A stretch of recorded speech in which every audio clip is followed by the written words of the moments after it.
Florida State in 1983 in a 21-yard touchdown score. The Bears moving 80 yards following the Tampa Bay kickoff. It took them 10 plays. They used up 5:05 on the clock. Then we have a tie game. Kevin Butler, the rookie from Georgia, kicks off for the Bears. It comes down inside the goal line and is taken by Phil Freeman, a Buccaneer rookie who's got running room. Freeman is tackled by the kicker, Butler, at the Bear 45-yard line. A 57-yard return by Phil Freeman, a rookie wide receiver converted from running back, which he had been at Arizona, the 5th choice of Tampa Bay this year. Okay, he took the ball on the goal line, hit right up the middle, and then turns on the speed. He's a former running back, as you know. Finds the crease behind the 4 horsemen, then puts a move on 48 Reggie Phillips and turns on the speed, and only the kicker, Butler, was the only man who had a chance to get him, and he had the angle on him, knocked him out of bounds on the sidelines. But this is going to be a heck of a football game. Tampa Bay Buccaneers have come here to play football. And they will be starting at the 44-yard line of the Chicago Bears. DeBerg, the quarterback. Passing on first down, going deep. He's got a man open. Touchdown, Kevin House. 44-yard touchdown. Steve DeBerg to Kevin House on first down, and the Buccaneers are back in front. What speed by Kevin House. He beat Mike Richardson and Steve DeBerg, who couldn't hit anybody last week. What a week will do sometimes, as House just takes it on, turns up the speed, runs by Mike Richardson, turns it on, and the pass was right out there. That's where a receiver wants it, to the inside and just over the top of the left shoulder. He takes it in. Tampa Bay, as I said, has come to play football. A sensational touchdown play following a sensational kick return by the rookie Freeman, and then DeBerg right on the money to the speedy Kevin House. Boy, didn't that silence the crowd here in Chicago? Did it ever. The sellout at Soldier Field stunned as Igwebuike comes up with a point after, the Nigerian import, and the Bucs are in front 14-7. Tim Ryan with Johnny Morris, a picture touchdown, Johnny. Yes, it was the regular 5-step drop back, good pass blocking by the Bucs, and a perfect pass, just the old fly pattern, and you depend on your receiver to beat the cornerback who was man for man on the coverage. And that was a classic. If you're going to beat the Chicago Bear defense, you beat them that way, because they give you a lot of one-on-one coverage on the corners. And the one on the one was number 27, Mike Richardson.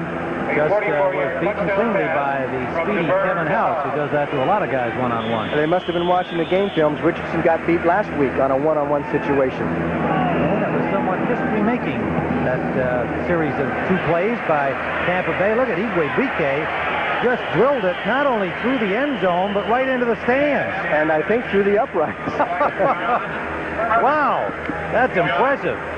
You know, they could put in a new rule. If you kick off and it goes between the uprights, give you 1 point or something like that. You know, let's spice up the game. Yeah, he is from Anambra, Nigeria, and was brought to Clemson by a friend of his from his childhood, Obed Oriri, and wound up beating out Oriri as the kicker for the Buccaneers. So I don't know whether they're still talking to each other or not. Oh, yes, they are.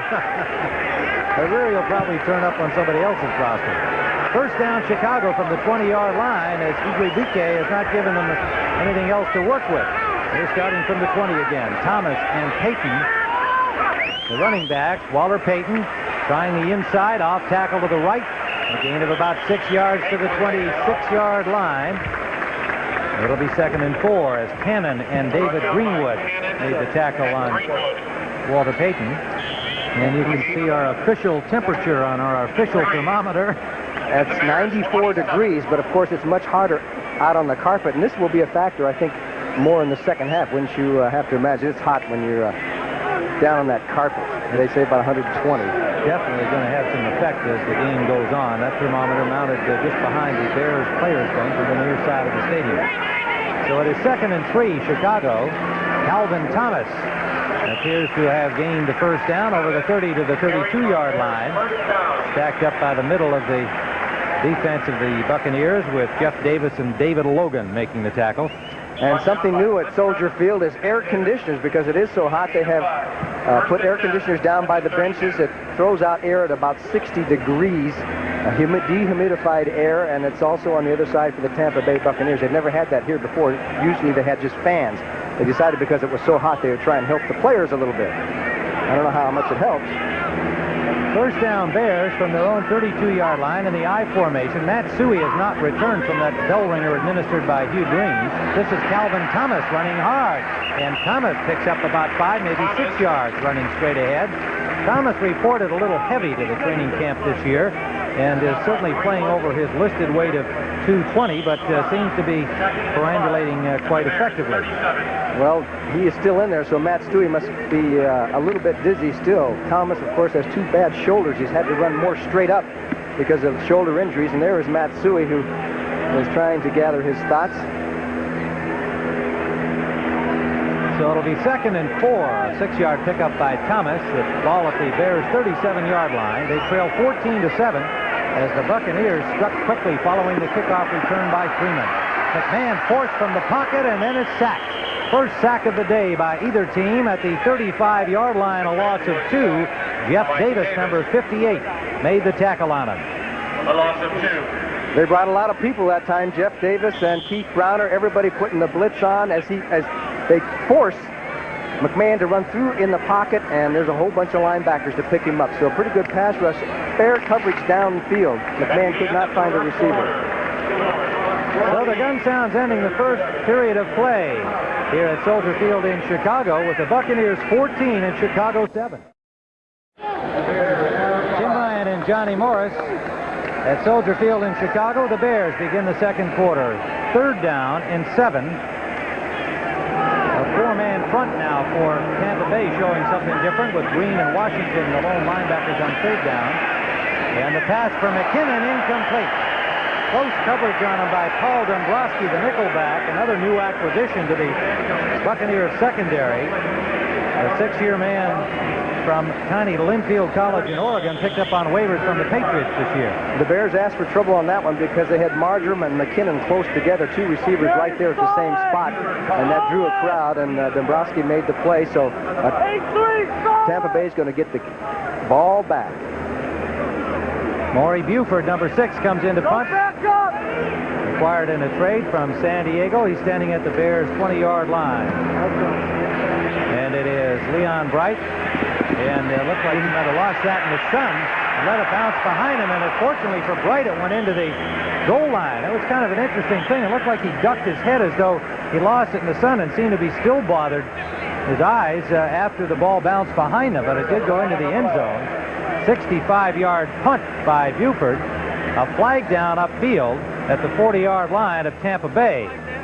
It's going to be against Chicago, but I believe that Tampa Bay is going to refuse and just take the ball. Illegal motion, the signal against the Chicago Bears. See, that's one thing you have to do in Soldier Field when you practice fielding punts. The sun is a factor in that direction, but there's ways that you can field a punt and get your body positioned so you don't lose it in the sun. They were very lucky in that situation because the ball, of course, it was a penalty, but the ball went on into the end zone. It's like a baseball player when he catches a fly ball. You kind of come from a certain angle, and the sun doesn't bother you so much. So the Buccaneers start from their 20-yard line. The Soldier Field crowd comes alive, trying to exhort the Chicago defense to get the ball back. Tampa Bay leads 14-7 here in the second quarter. James Wilder forced wide by Marshall and knocked out of bounds by Duerson, and a flag down as 2 more Bears tackle him out of bounds, led by Singletary and Richard Dent.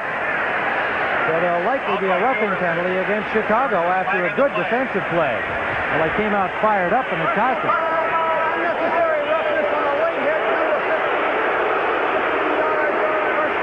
They have called it on Mike Singletary, and that is what you say is nullifies a good defensive play. Actually, it was Otis Wilson who came across the line of scrimmage to force Wilder to go deep.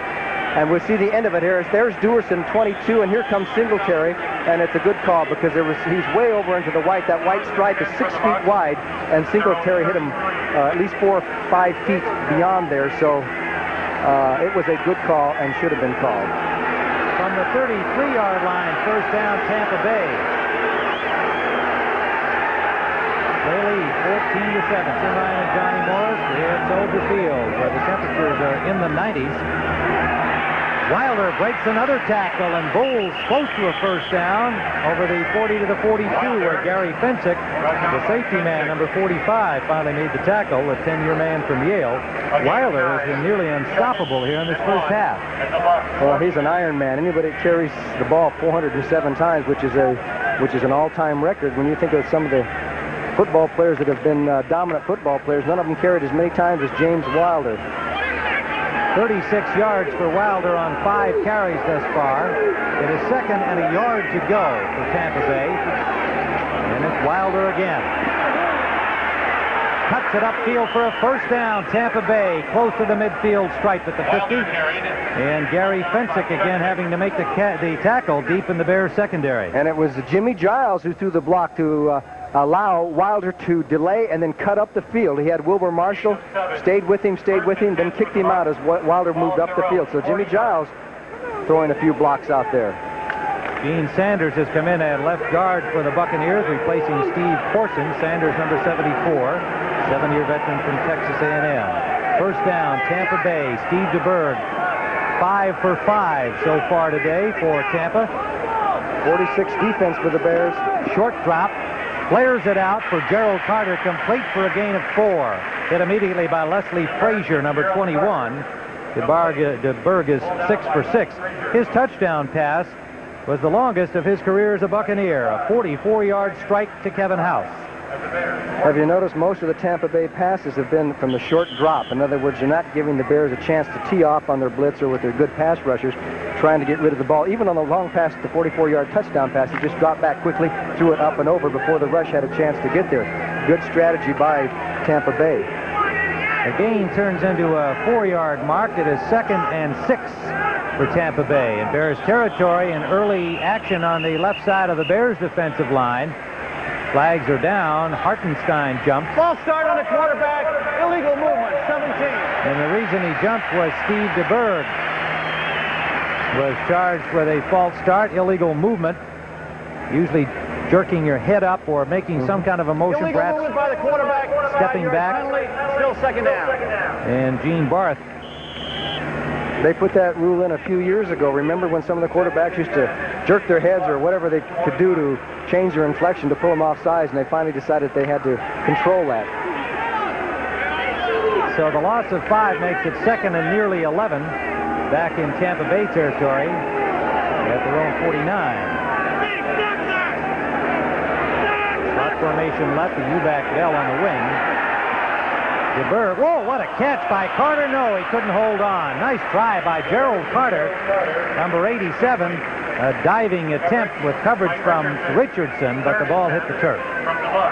Gerald Carter's had some big games against the Chicago Bears. He got 21 passes in the last 4 times that they've played each other. He had a big bomb against Chicago in the early in the season last year.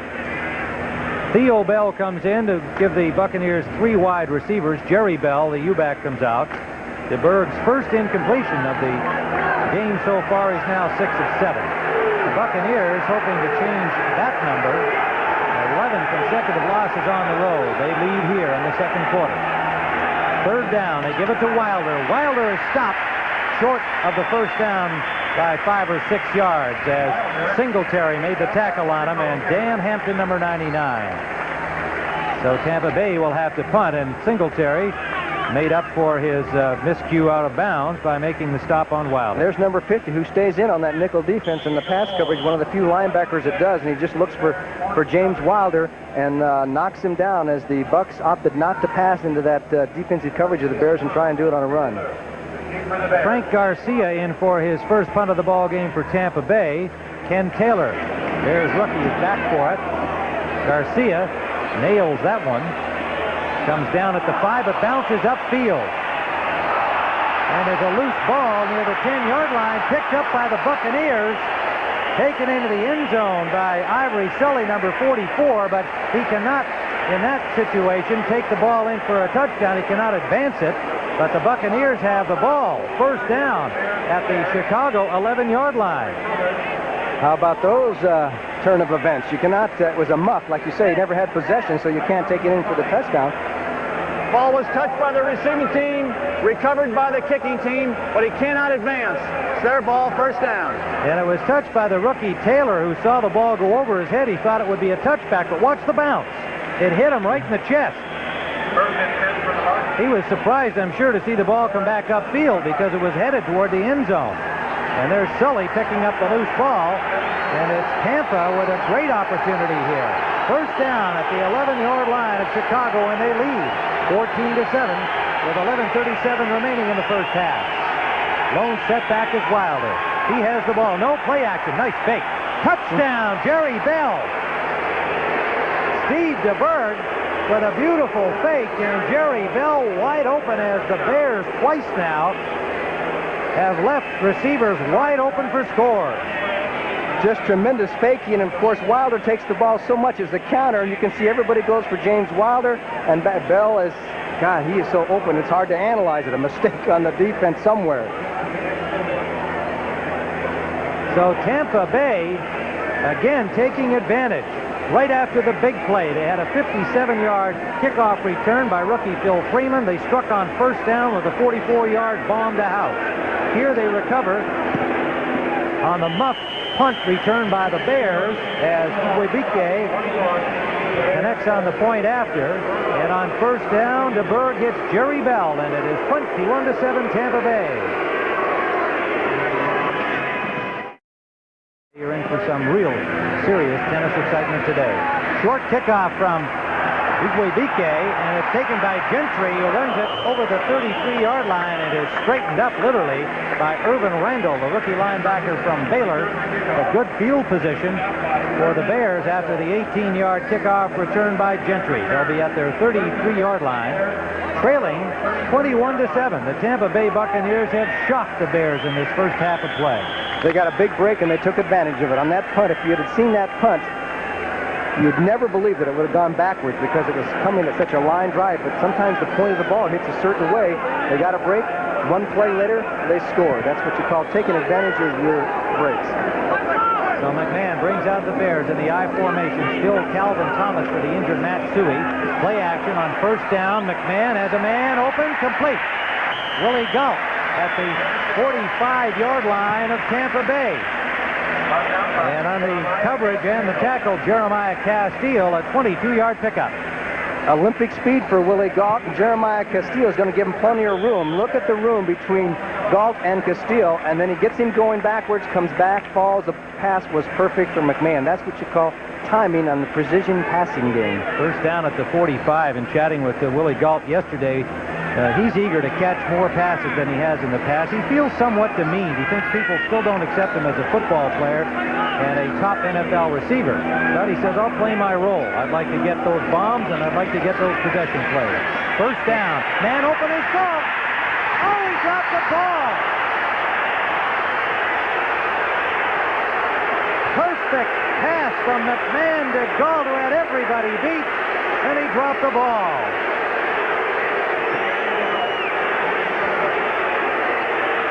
What was I just saying?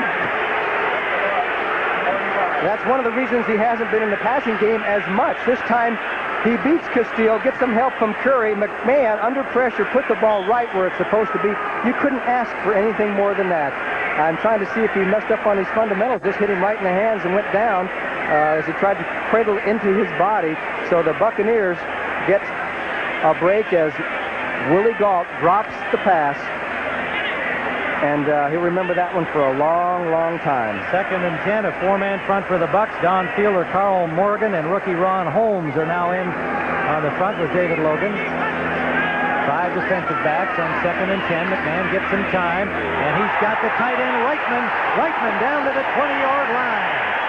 Tim Reichman took a pretty good shot at the sideline, as both Greenwood and Craig Curry, the second-year man from Texas, put the hit on him, but Reichman with a big first down. Who has been plagued by knee injuries. As David Greenwood is on the coverage, and we have to give McMahon some credit here. McMahon is throwing the passes right on the dime, 3 in a row.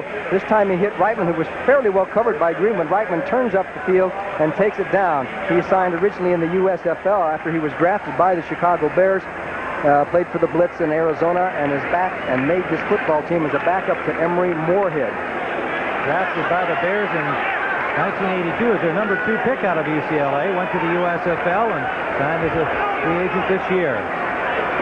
Play action on first down. McMahon with lots of time and a wide open Calvin Thomas. Inside the 10, breaks a tackle inside the 5. First and goal, Chicago. On the tackle, number 30, David Greenwood, who's been a busy man in his debut as a Buck. And Hugh Green there with him, number 53. Well, everything is off the play action, and McMahon seems to be getting his time. They take the blitz and knock 53 out of there. That's Hugh Green. And here's Thompson. You'll see Brantley, 52, misses a tackle as Thompson shows some pretty good agility. And finally, a host of Bucks take him down. So the Bears were thwarted when Galt dropped it.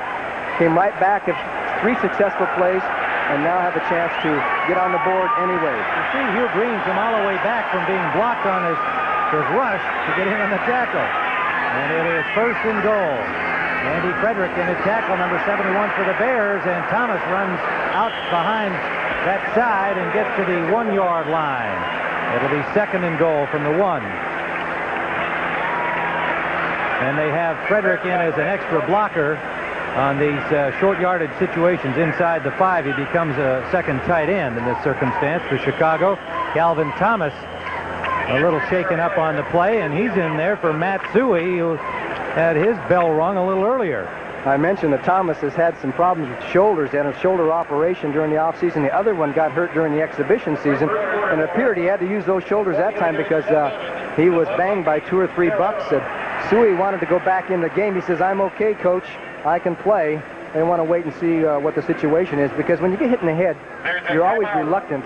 That's Johnny Rowland, the Bears' offensive backfield coach. They're talking with Suey. You're always a little reluctant to put a player back in too soon if he got dinged in the head.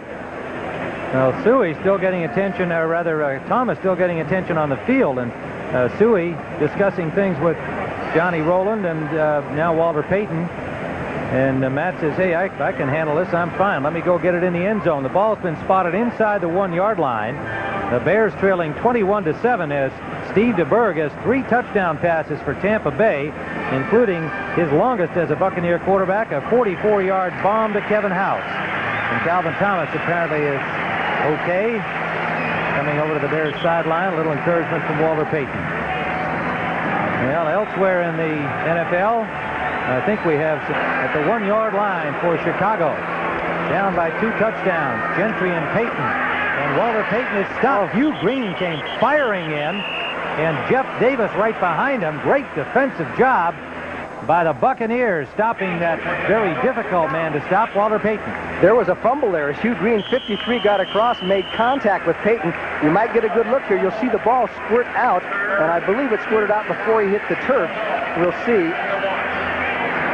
No, you can't see, but there, no, he was on the ground. Down. Yeah. So that was the fumble was after that, and then he was trying to reach it over, but the ball had come back into his hands, but Hugh Green made the penetration.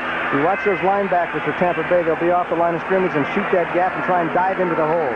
Suey in for the Bears, diving is McMahon, touchdown. Jim McMahon on a quarterback sneak. The Buccaneers are furious.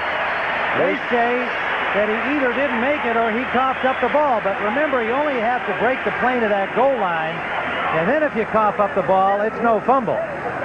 But McMahon is credited with a touchdown. Okay, let's watch number 9, McMahon now. Did he get across there with the ball? Yeah, there he is. It looks like he's across the plane there. It's yeah, all you have to do is do what he did. He reached over with the ball. He broke the plane with the ball. As long as his knees aren't on the ground, which they weren't at that particular time. So Jim McMahon has closed the margin, and Kevin Butler is in for the point after. And he's got it. So we have had a wide-open first half here with still 8:09 to play at Soldier Field. The Bears close the margin to 7. Tampa Bay 21, the Bears 14. Freeman and Bright the deep man, and Butler nails it through the end zone. A little following wind as we saw Igwebuike knock 2 through the end zone when he kicked from that end, and the Georgia-Clemson rivalry continues.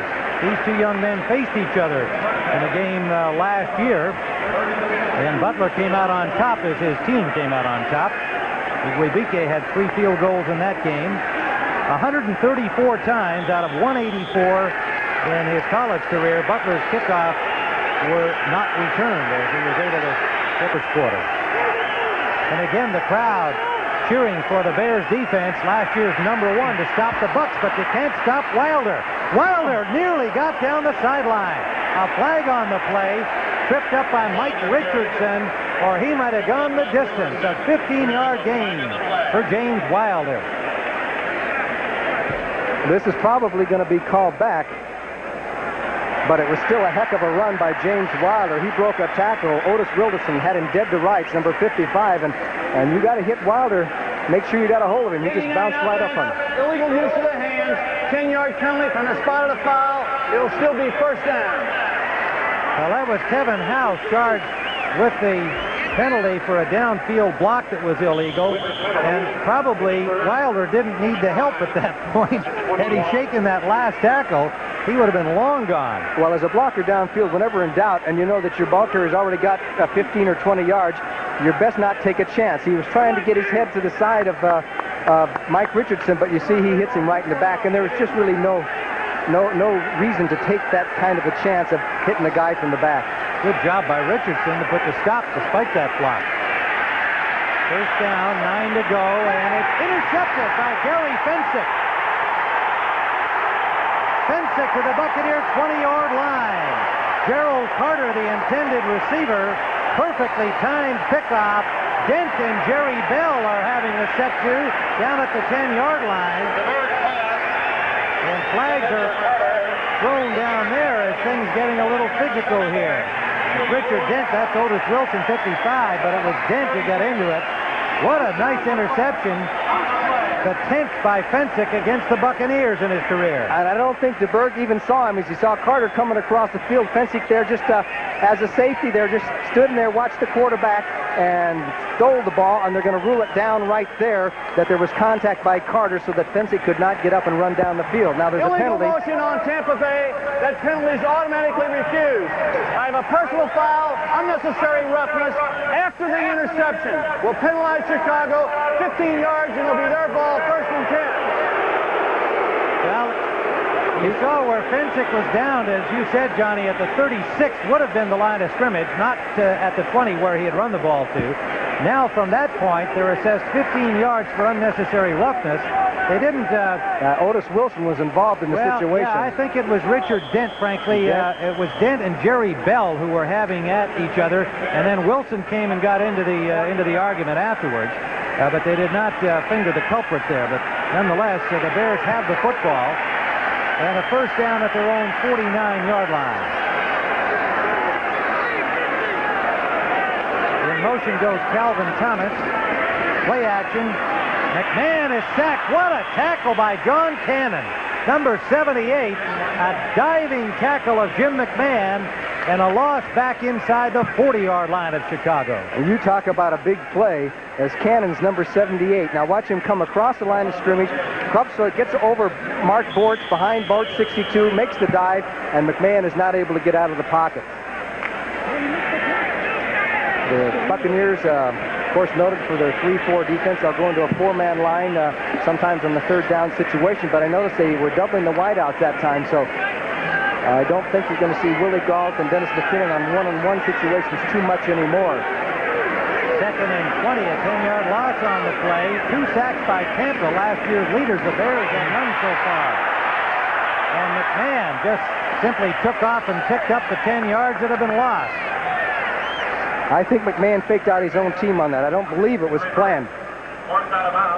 Or if it was what you call a real naked reverse with the quarterback. Hugh Green forced him out of bounds. He wanted to get over to the sideline so he could talk with Mike Dichter about the next play. That was the reason he called that. He wasn't sure what he was supposed to call. The Bears signal in their plays, as you saw Kenny Marjoram coming in with Jim McMahon. In fact, both teams signal in their plays. Mike Ditka is calling the Bear plays today. Lehman Bennett is not calling the Bear plays, the Buck plays for Tampa Bay. Jimmy Ray does that job. Carl Morgan has come in with Ron Holmes to make a 4-man front on third down. And 9 for the Bears out of the shotgun. McMahon sails it up deep, and it is intercepted inside the 5-yard line, intended for Ken Marjoram, picked off by Jeremiah Castile. Well, McMahon just aired that out, and Castile was step for step with Marjoram. And Castile comes up with a big interception as the Buccaneers get the ball back the same way the Bears have taken it away. Once again, McMahon has the chance, the time to throw the ball, and he throws it to the spot. It was a well-thrown pass. The difference was that Castile was running right with Marjoram, and he was also there, too. So you give the credit where credit is due, and that's the defensive back who made the interception. McMahon, aside from having an interception, gets a little bit of a smash, and I believe that was Cannon who put the hit on there after he threw the ball. And there's Jeremiah Castile, number 23, who has shown rapid improvement for Tampa Bay. He's a good one. Third-year draft in 1983, and he has developed very nicely into an NFL quality cornerback. So Tampa Bay starts deep in their own end from the 4-yard line. Steve DeBerg, 7 of 9, 3 touchdown passes, 1 interception. Wilder, the workhorse, dives over the 5-yard line to about the 7. Mike Singletary up into them there, number 50 for the Bears. They'll spot it close to the 8-yard line. The Bears were in their 46 defense, and it seems that every time they get into it, Tampa Bay has run towards the side where the linebackers are, where they move 58 Marshall up there inside of 55 Otis Wilson. It's kind of, everybody calls it a crazy defense, but it seems that the Bucs are running straight at it when they see the 46 defense. It's named 46 for a former Bear, Doug Plank, who used to be a defensive back with the Bears. Now you can see Wilder was 62 yards and a busted play. DeBerg gets just back to the line of scrimmage. Some more pushing and shoving going on down there. The heat, I think, is starting to addle some brains down there, or fry them or something. But the guys are really getting at each other. And that was Steve McMichael with Otis Wilson putting the stop on DeBerg, but a busted play by the Buccaneers. And talking with DeBerg yesterday, he and both his coach Lehman Bennett said there would be a number of audibles because of that difficult, complex Bears defense. It would require DeBerg to come up and check things out and audible frequently. And that might have been the case there. Not everybody picked it up. DeBerg wound up having to get it back to the line of scrimmage. So it's 3rd and 7. 46 again. Flag down. Flare pass for Wilder. Pushed out by Singletary. And Wilbur Marshall and Giles going at each other again. Otis Wilson looked like he got across the line of scrimmage a little too soon. Now, whether he was pulled up, I don't know. He was the one that moved first, if that's the call.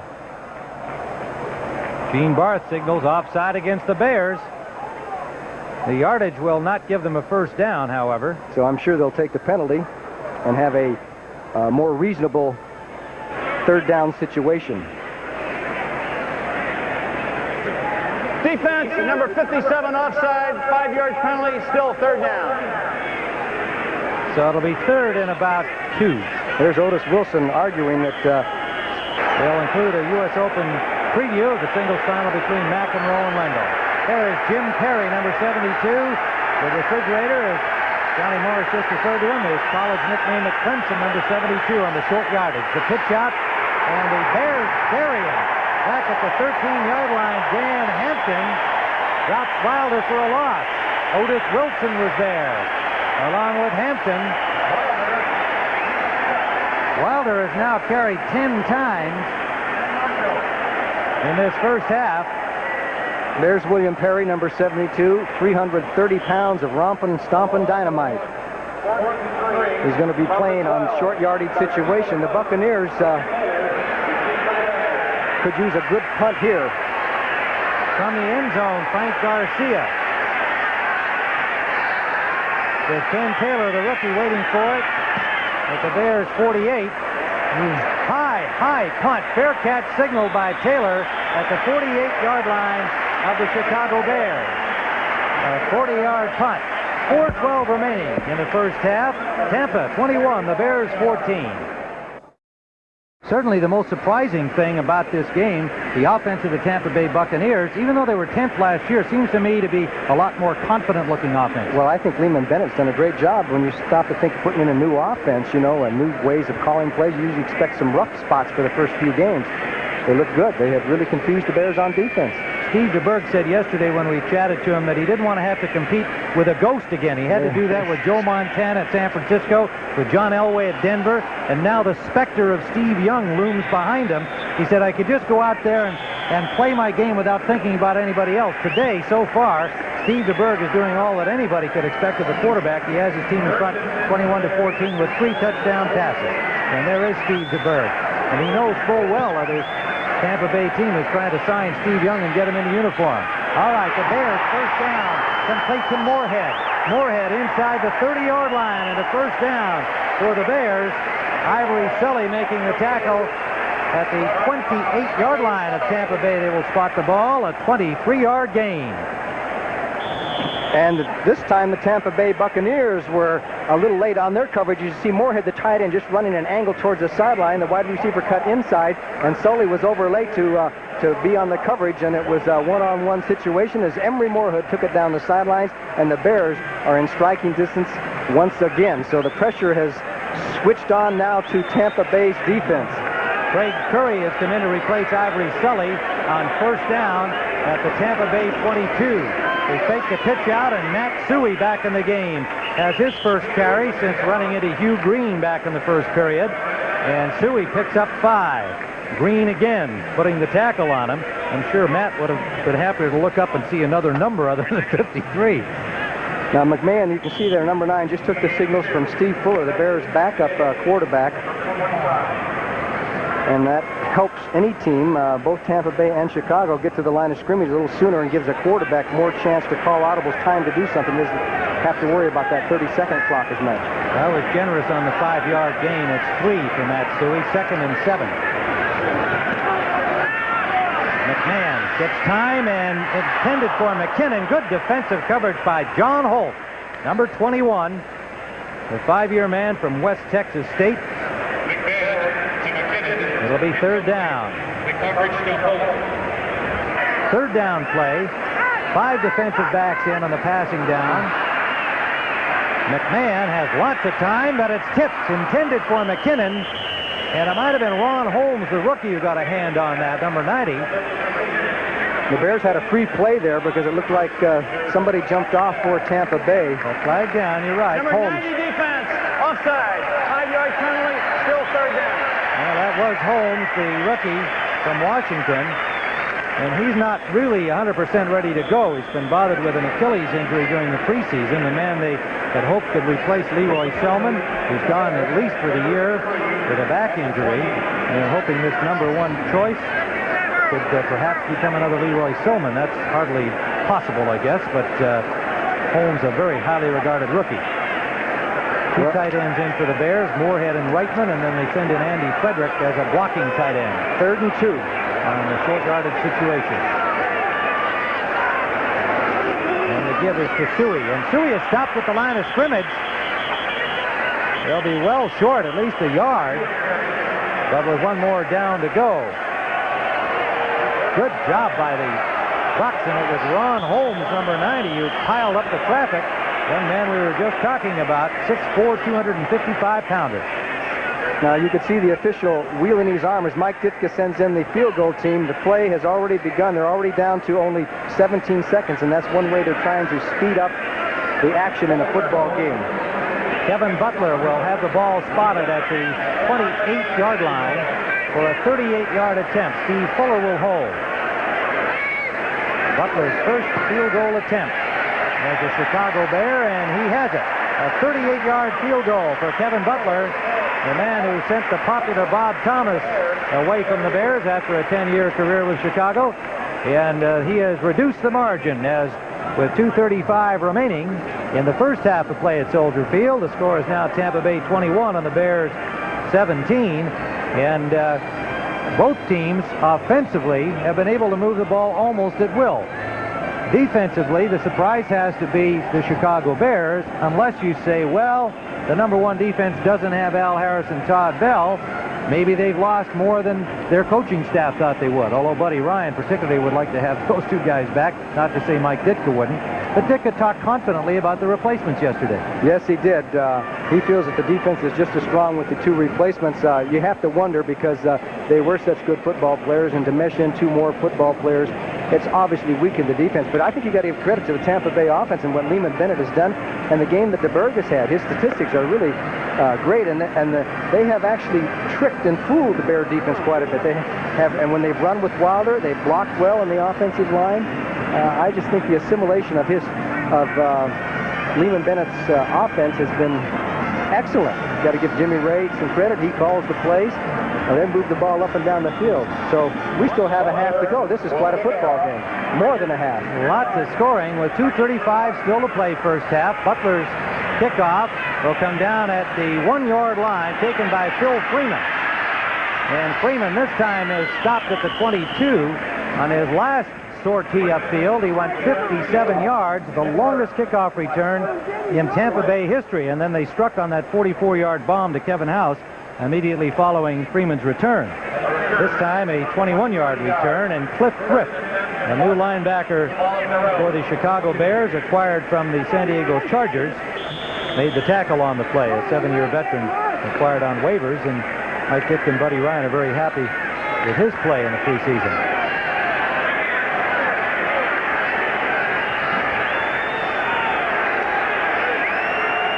First down, Tampa Bay from their 21. They give it to Wilder. He's got a big hole. Wilder running away from people. Duerson, Fensick finally combined to stop him, but another first down for Tampa Bay at the 45-yard line. A 22-yard pickup for James Wilder.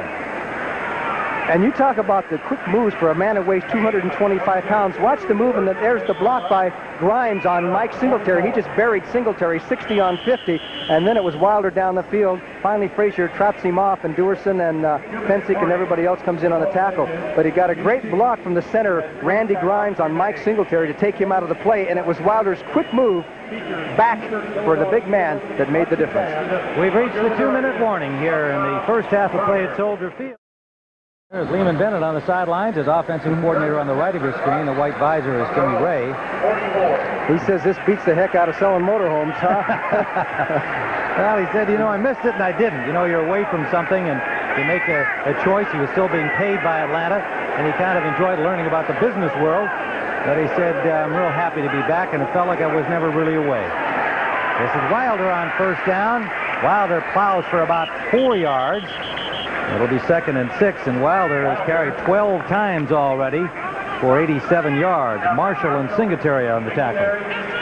Now you can see DeBerg is calling the plays a hurry-up offense, and that's one thing that Lehman Bennett has asked of his quarterbacks. They call a lot more of the play. We'll get into that in a moment. 2nd down, a long 5, and the pass out to Jerry Bell, and a flag on the play. Apparently, whether Bell was roughed out of bounds or not, we'll wait and see. Mike Ditka not too happy about that call. It looked like he was stopped just short of the first down on the pass. Mike Ditka. Personal foul, late hit out of bounds, number 58. Well, that's Wilbur Marshall, number 58. Call made by Jerry Austin, the side judge, number 34. I think what Marshall is saying is that he wasn't sure if he was out of bounds. Marshall is 58, and he kept running there. I would say he could be able to tell that he was out of bounds, wouldn't you? Yeah, I think so. I think you've got an excited young rookie here trying to replace Al Harris. He's been very aggressive the entire first half and has made some good plays, but has been involved in a couple of these little scuffles and infractions. That's a big penalty. Yes, it is. First down, Tampa Bay at the 32-yard line. Blitz. Draw play. Wilder shakes another tackle, and he's got running room. Wilder all the way down to the 15-yard line. They simply cannot stop this man today. Fensick and Frazier put the tackle on him finally, but the Buccaneers are first down at the 15. Tampa Bay's first timeout. Trina, we're told, was hurt earlier in that game. They have no updated report. On first down, DeBerg, incomplete. Flag down. Gerald Carter, the intended receiver. An apparent interference call coming up against the Bears. The ball was there. Carter had it briefly, could not hold on. Interference 27 defense, first down. And Richardson is called for interference, number 27. This is one of these cases where the isolated replay will tell the official whether he made a right call or not, possibly, because did he make contact before the ball got there? Well, it's really tough to tell there. It appears that it was a bang-bang play, and as a judgment official, he was right there. So it is first and goal for Tampa Bay at the Chicago 2-yard line. Perry is in defensively. Wilder pulls his way in for a touchdown. James Wilder. 3 Bears hit him, but they could not stop him short of the line. Dewerson was there. The linebacker Otis Wilson and Mike Hardenstein, but they could not keep him out of the end zone. This was a case of the Chicago Bears having it defense, but it was a question of stopping James Wilder because there were 4 hits right there, 2, 3. Here comes the 4th hit right there by Dent, and Wilder still bulled his way into the end zone. That's determination. So quickly again, Tampa Bay, with a couple of big plays, gets themselves into the end zone. And the point after try by Igwe, and it is now suddenly a 28-17 ball game with the Tampa Bay Buccaneers rolling offensively, taking advantage of opportunities, making the big plays, and opening the lead to 28-17 with 1:09 to play in the first half. So we're ready to play football here for the second half, and it'll be the Chicago Bears kicking it off. It'll be Kevin Butler, and the Buccaneers defending to our left.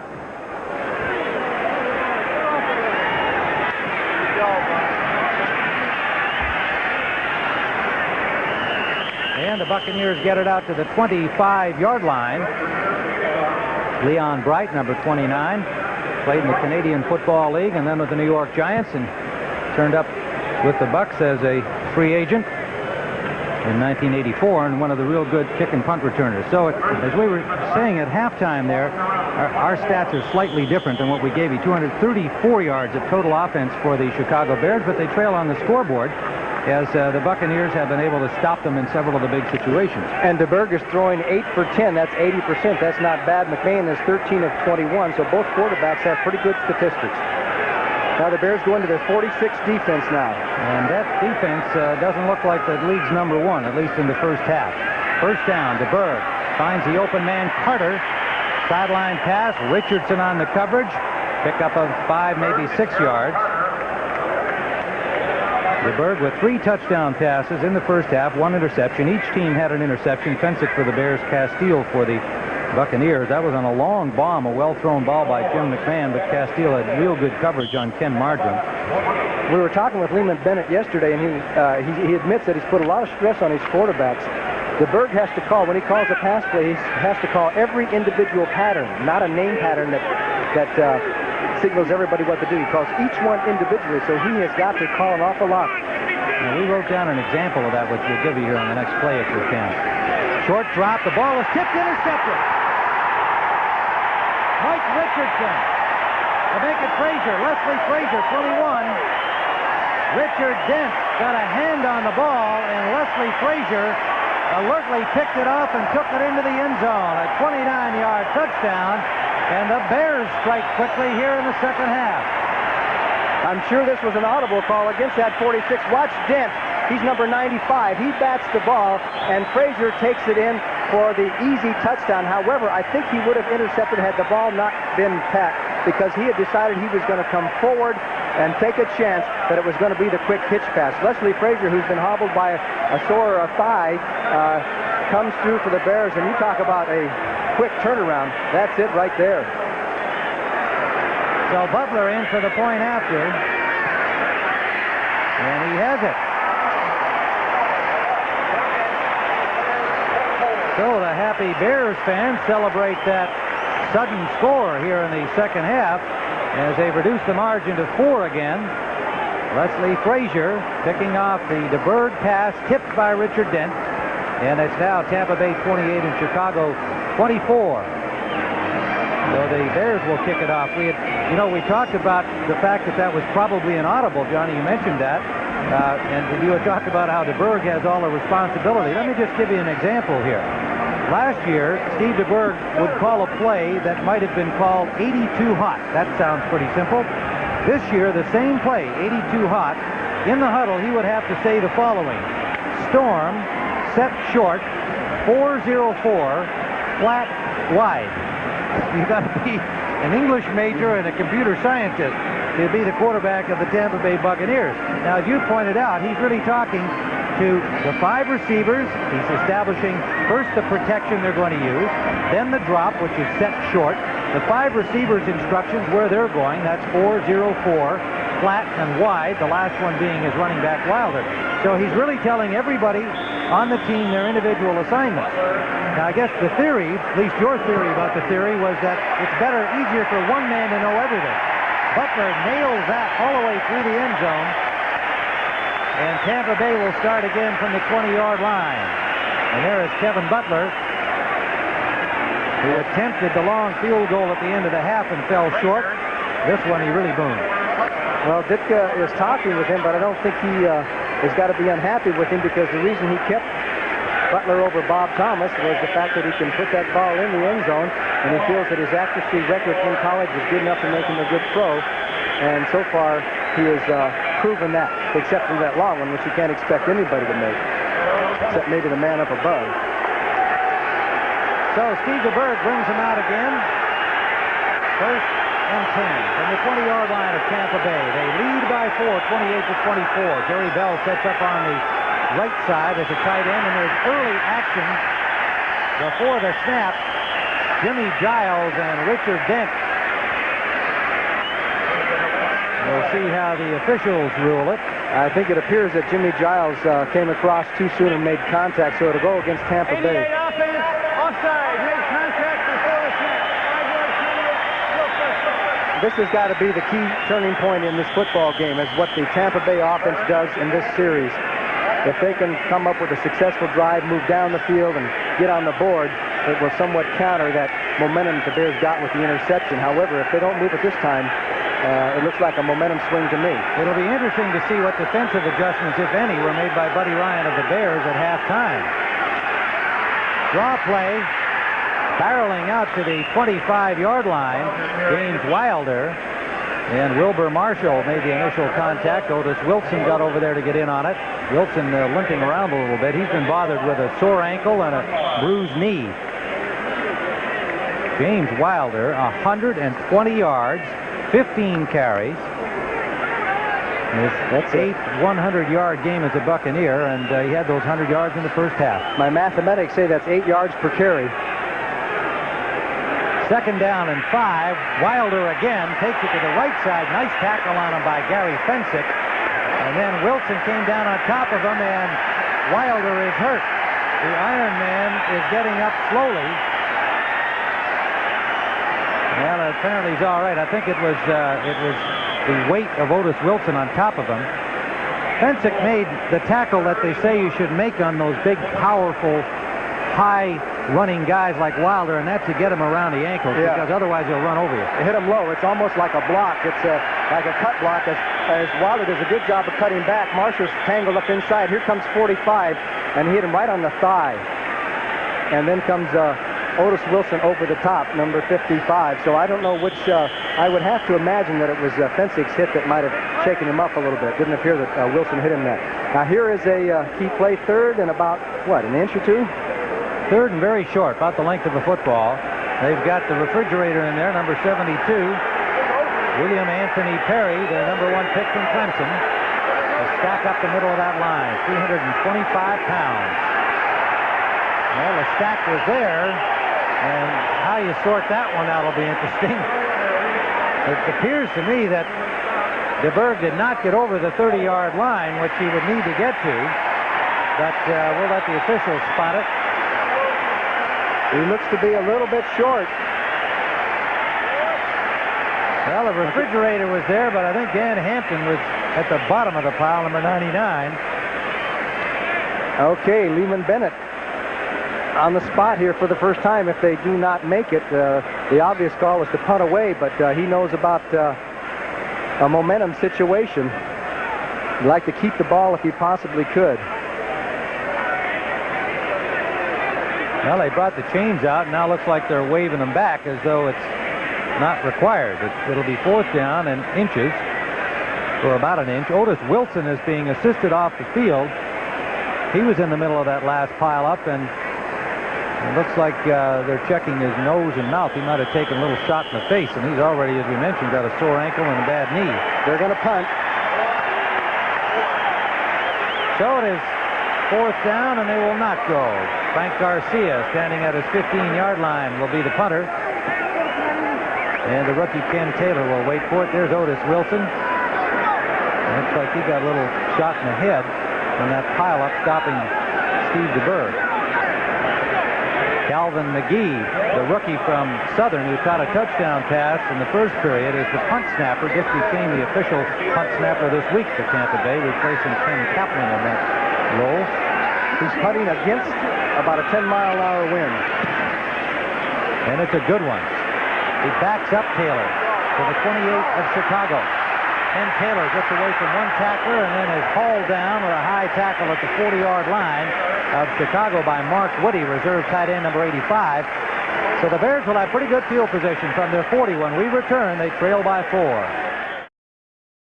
The Buccaneers lead by 4 at Chicago ball, and you see number 32 awaiting the next offensive series, awaiting it in pain. His left shoulder on the last carry, his 16th of the game.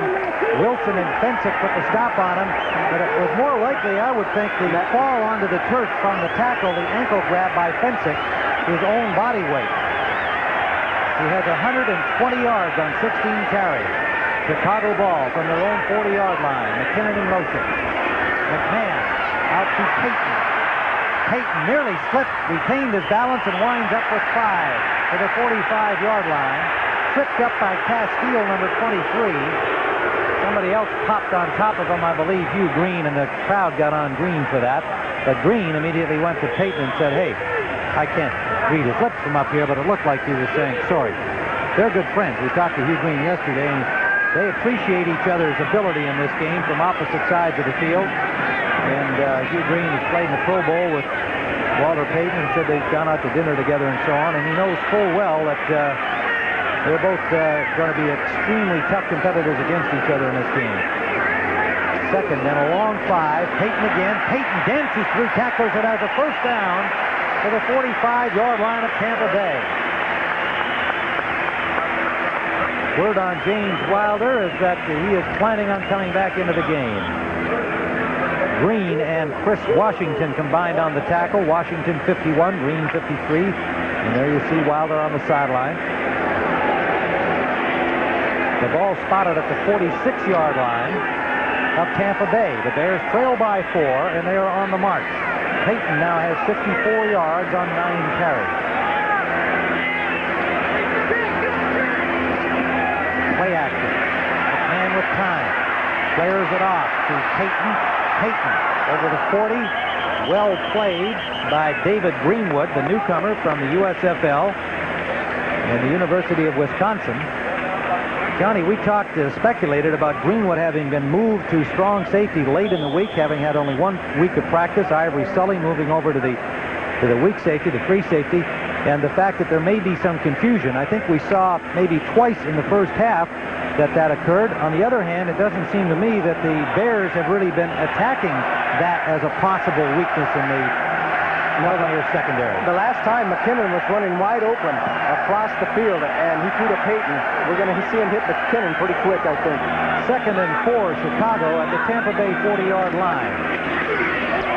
Payton takes it outside and trying to drive for the first down. Got about 3.5 yards, but is short of the first down. Chris Washington, the second-year linebacker from Iowa State, who beat out Keith Browner in the battle for that spot. Week at 12:30 Eastern Time. 3rd and a yard, a flag down. Suey has the first down for Chicago to the 32 of Tampa Bay. Flags everywhere. Payton was off the field on that play. Defense, nose guard, offside. 5-yard penalty, first down. David Logan, number 76, called for the offside, and so they have the first down anyway. They're working on Payton on the sidelines. It might be a little bit of heat frustration because, you know, Payton wouldn't have been off the field on that situation unless he had to. the trainer, Freddie Cato's, talking to him. Dennis Gentry is in to replace him, number 29. Jim Covert has come out and has some relief from Andy Frederick at left tackle. Frederick, number 71. Moorhead in motion. McMahon away from traffic, and that one too high for Willie Galt. McMahon just out there practicing the motion that he wanted to throw over to the sideline was off the market. That looked like a tennis player after he's knocked the ball long and then makes the stroke, saying, now if I had just turned it over a little bit. And McMahon just sailed that a little. You know, Tampa Bay hasn't won on the road in 11 games. They have not been a good road team the last couple of years. They came in here today like they love it on the road. And they're still in front by 4. 8:56 remaining third quarter. The Bears on the march in Tampa Bay territory. 2nd and 10 at the 31. They give it to Dennis Gentry. He's got blockers. Takes it upfield and gets only a couple good defensive work. Number 90, the rookie Ron Holmes. They have high hopes for this young man from Washington. And he made the play on Dennis Gentry. Payton comes back in for Gentry. So I think he just needed a little breather, wanted to get a little oxygen and make sure that he was breathing correctly, because it is really hot down there. The only thing that saved him has got to be a little bit of the wind. Payton is 10 for 59. Last year gained 1,644 yards. Unbelievable durability. Has not missed a game since his rookie season. This is his 11th year. Extra down lineman in for Tampa Bay, Carl Morgan, number 67. The nickelback is Paul Dombrowski, the newcomer from the New England Patriots. They take the draw, and they have a man open, incomplete to Willie Galt. And the rush on McMahon, he was able to elude it, but he did have to unload the ball quickly. Intended for Galt, incomplete. So it is 4th down, and the Buccaneers have held. So it's going to be Butler's turn again. What did you say his stats were from 40 to 50 yards? 10 of... In college, he was 10 of 17 from 50 to 60 yards. And today, he missed the 63-yarder, was well short on it. They had a little problem with the hold on that one with Fuller, too, on the long one at near halftime. This one is from the 36-yard line, a 46-yard attempt by Butler, and it is wide to the right. Wide to the right. So Butler, the rookie, is 1 for 3 today, having connected from 38 yards away, and the Buccaneers have stopped the Bears without a point, and they lead by 4. And we see the Bears down there gathered around the air conditioner, the offensive team awaiting their next chance at the ball, and Tampa Bay, meanwhile, sends Wilder back out the left side. Wilder with only Frazier to beat, and Frazier put the tackle on him. But Wilder grinds out another 10-yarder. Did you notice there he switched to his right shoulder to make contact? He avoided making contact with his left shoulder as Frazier came up for the tackle. So obviously he's hurting, but he ran pretty well. Off the counter, they get the guards out in front now. You'll watch him just instead of dipping down here with his left shoulder, he goes with the right shoulder to make sure that he doesn't hit that left shoulder. So he's obviously hampered a little bit. 131 yards, but as James would probably say, I don't run with my shoulder. Rolled up another 11-yarder. First down, Tampa Bay at their 39-yard line. Play action again. DeBerg under pressure, gets away, and then it's dropped. Wilson led the charge, but Dent got his man. Last year's sack leader. Reaching out, hauled down DeBerg way back at the 25-yard line of Tampa Bay. Richard Dent is playing with a slight hamstring pull. Otis Wilson is 55. He'll come from this side. Dent will come from the right side of your screen, and DeBerg has no chance. They were both on him from both angles, and DeBerg is not the quickest of all quarterbacks anyway, and Dent has good speed, good range. But he's playing with a kind of a hamstring pull. Also, he's playing because he's unhappy with his contract, and he wants an extension to be ironed out before he plays too much longer. Well, they've got a few guys nicked along that defensive line. Hampton recovering from knee surgery. Michael a little bit hurt. DeBerg complete to Jerry Bell. Gets back to the 35-yard line. Will still leave 15 yards to go for a first down. Dave Duerson had the coverage. A flag down back where DeBerg released the ball. They may have a hold against the Buccaneers. They're going to bring the ball back. See what Gene Barth, the referee, has to say about this one. Holding. 69 offense, 10 yards. That was Yarno. He was blocking on Richard Dent. I saw the block. It didn't look like he was holding, but it looked like he wheeled him out well. George Yarno from Washington State had been with the Bucks as a free agent in 1979, played several years for them, then jumped to the USFL and came back this year and wound up as a starter.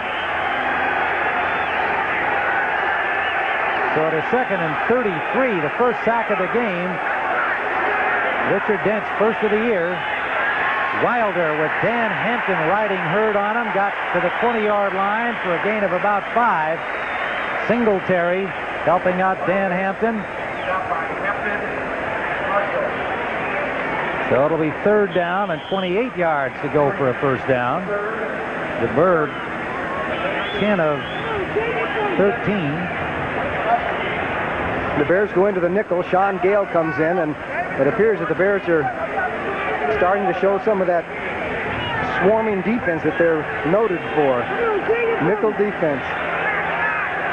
Well, the Bucks have been in this 3rd down situation 4 times, converted once. They got a long one this time. They need 28 yards. DeBerg up the middle for Jerry Bell, incomplete. The pass was off the mark, and Fensick got more of it than Jerry Bell did. So the Bears defense starting to look a little bit more like last year's, as they had a sack and they made the pass defense plays, and these Bear fans love defense. You wouldn't think they'd have the energy to yell so loud with all this 100 degrees out there.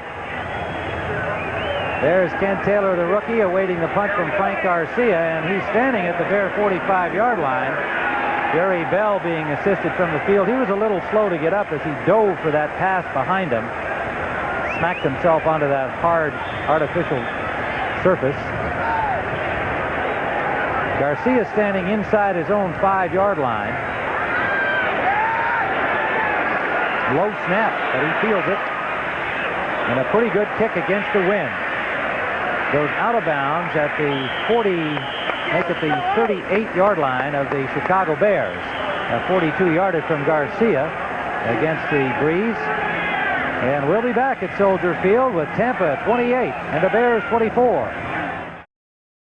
Following football, McMahon on first down, and a diving grab by Kenny Marjoram for a first down at the 45-yard line. McMahon a little short with the ball, but Ken Marjoram, the former Stanford whiz, came back to get it.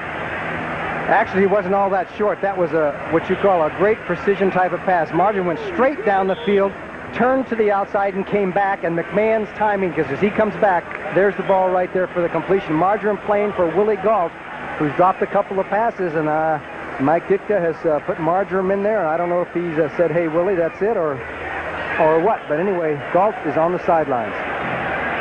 First down, Chicago, at the 46-yard line of Tampa Bay. McMahon had a little pressure. There was good coverage on Payton, who had slipped out of the backfield. John Cannon had some heat on McMahon, and Castile had the coverage on Payton, and he just couldn't get free in time, and the pass is incomplete. Jeremiah Castile, number 23. Marjoram, interesting rehab from that injury you saw on the screen on the graphics just a few moments ago, coming off knee surgery a year ago. He really kind of constructed his own plan. He was very determined. He did a lot of bike riding on the hills in California where he lives, and he feels that it's built up his thighs and helped to rehab his knee a lot faster. And he actually thinks he's quicker now, can run the 40 faster than when he was just out of college without an injury. McMahon on 2nd and 9, up the middle, complete to Moorhead. 2nd and 10, pardon me, and Moorhead is short of the first down at the 40-yard line, a gain of about 7 yards. Jeff Davis, the linebacker, 58, and Hugh Green, number 53. Combine on the tackle, that solid linebacking core of the Buccaneers. Well, they like you to let you catch those short passes in front of you, and then the tradition of Tampa Bay is to bring those linebackers and really punish the short pass receiver. So now we have a critical situation, 3rd and 4.5. Hugh Green likes to be involved in the pass coverage. He thinks that he can cover anybody one-on-one. rather not see the wide receivers, but tight ends and running backs he says he can handle. Blitz. Third down, he gets time, and he's got it to McKinnon. McKinnon down the sideline as a Bear first down at the 25-yard line of the Tampa Bay Buccaneers. 15-yard gain. The Bucs brought linebackers up the middle, and McKinnon just went down, faked in, came back outside, and McMahon put it on the dime, down the sidelines, and it's a first down for Chicago as the Buccaneers tried to cross the Bears up with that blitz up the middle as Walter Payton comes off the field again, and apparently he's having some trouble breathing or something because that's the second time he's come off. I don't know exactly what it is. Dennis Gentry in to replace him. Moorhead in motion behind the ball. McMahon complete to McKinnon. First down, Chicago. Good hit on McKinnon by Castillo, and McKinnon gets up a little slowly. First down at the 13-yard line of Tampa Bay. The Bears driving here to take the lead. Just down and in the quick post, and that's where McKinnon's open over the middle because he's getting inside position on the cornerbacks, both of them, Holtz and Castillo. Well, McKinnon, of course, they're going to worry about that knee every time that he gets hit. Looked like he tried to take another stride after he had been tackled. Brad Anderson comes in to replace him, number 86. McKinnon with knee surgery in July and has had a very careful rehabilitation period through the preseason. 5 defensive backs in on first down, Chicago. Payton is stopped behind the line of scrimmage, and that Tampa defense in crunch time, their front has done a real good job. Jeff Davis, the linebacker, making the hit on Walter Payton, and Hugh Green right there as well, number 53. Fun talking to Hugh Green yesterday about linebackers. He said, who are the great linebackers in the league? He said, well, there's Ricky Jackson and Lawrence Taylor and me, and Anybody on the other two? Yeah. Is there anybody else? No, I don't think so. I think that's when you talk about the best, that's who you're talking about. And he says that I think I pass cover better than Lawrence Taylor. Well, he does everything well, which he says he's not as good a blitzer maybe as Taylor, but he covers better, so maybe he has a point. 2nd and 9. Payton looking to dance around that left corner, got inside the 5. He just picked his way carefully through the blockers. He wasn't even moving too quickly, but it was just how he found the real estate. Wound up with a gain of 6, maybe 7 yards, and Green and Davis again on the tackle. Okay, he has his linemen pulling out in front of him. You'll see Van Horn and Jimbo Covert. And there is Matt Suey pushing Hugh Green back. Payton's going to wait for his blocks. He's waiting. There comes Van Horn right there. Jimbo Covert, 74. And then Payton always manages to get a couple of extra yards. He wound up getting down to the 3-yard line. Payton took himself out right after that play. Again, something's bothering him. He threw off his sweatband, his headband that he wears, after he took his helmet off. Randall and Morgan have joined the Buccaneer defense. 3rd down and a yard to go. Flags everywhere. Ball start, 62 offense. Mark Bortz. Number 62, the left guard. A little miscue on the snap call, perhaps, and so they go from 3rd and 1 to 3rd and 6. That does make a difference, doesn't it? Ball start, 62 offense. The first down, to get a first down, they have to get inside the 3. And Gentry had come into the lineup for Payton again. We're watching Payton somewhat on the sideline as he was motioning to his head and to his stomach, it seemed. He may just not be feeling well from the heat, which is certainly to be expected part of a lot of these athletes today. In the past years, Payton is one guy who's had some problems when it's been extra hot.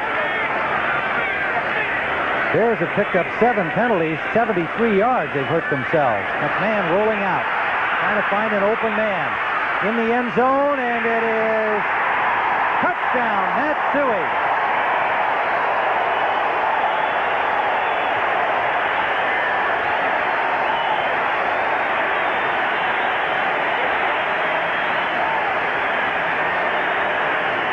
What a grab by Matt Suey, and what a play by Jim McMahon. He had one guard out there, Kurt Becker. He was under pressure from Washington and Davis, and McMahon waited. He waits for Suey to clear in the corner of the end zone and throws at the last second. Suey's got to keep 2 feet in. There's one, kicks the other one down, and it looks like a touchdown for the Chicago Bears. They take the lead for the first time. Kevin Butler in for the point after.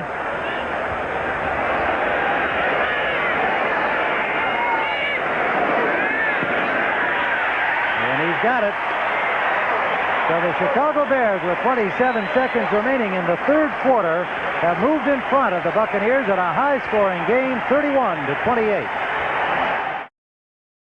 And you see the short-haired Jim McMahon. It's actually looking pretty good compared to what it looked like before.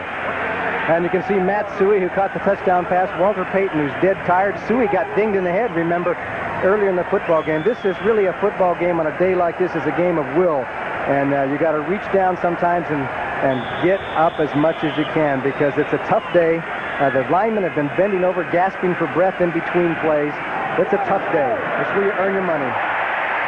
Line drive kickoff by Kevin Butler eluded the deep return men and went through the end zone. So Tampa will start first down from their 20-yard line. Soldier Field is going wild at this moment, exhorting the defense on. Big job now for Steve DeBerg. Bears used up 4:45 in that drive, and we're winding down here in the third quarter. First down from the 20. Wilder dropped for a loss. Steve McMichael, number 76, the 6-year veteran from Texas.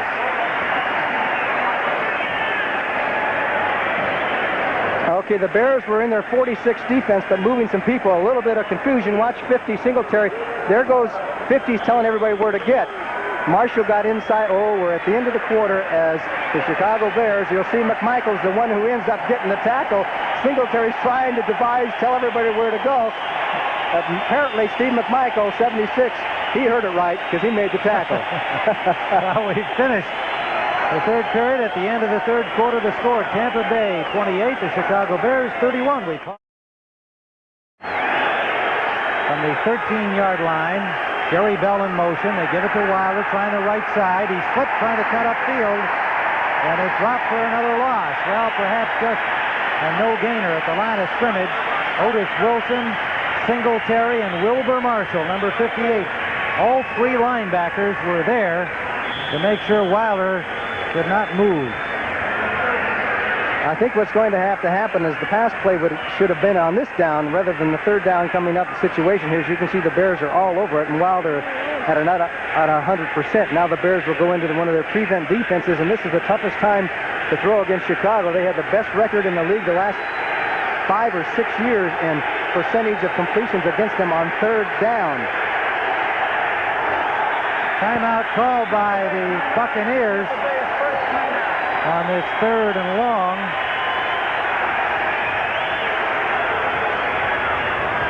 With the ball at the 13-yard line, Steve DeBerg is going to go and consult with Lehman Bennett. We were talking earlier about DeBerg and having to be the man who knows all of the terminology and all of the assignments and passes those along to each player individually, changing a short play call into a considerably longer one from last year, as an example, when the call was short and everybody else knew precisely what they were to do.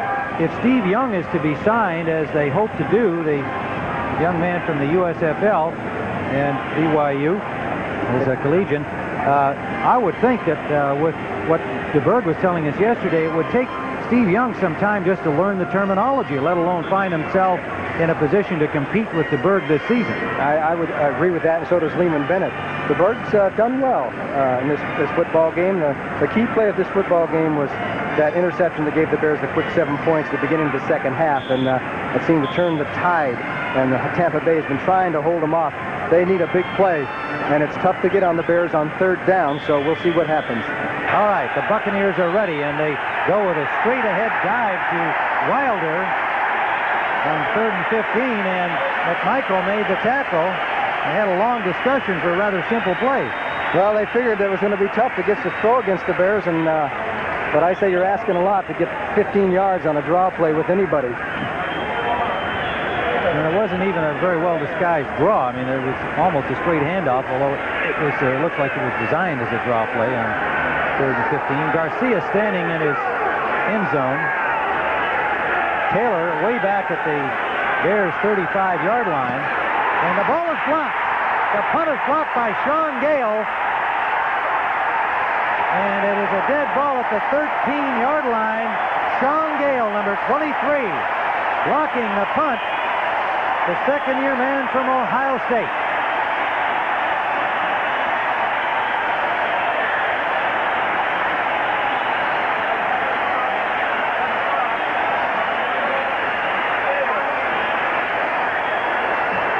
Okay, Garcia gets it 1, 2, 3.5 steps, and Sean Gale came from the outside. Just quickness from the outside. Nobody brushed him. He got through. The Bears now have a chance to put the Bucks in a big, big hole. First down at the 13-yard line. The defense is on the spot now. Marjoram goes left, McKinnon right.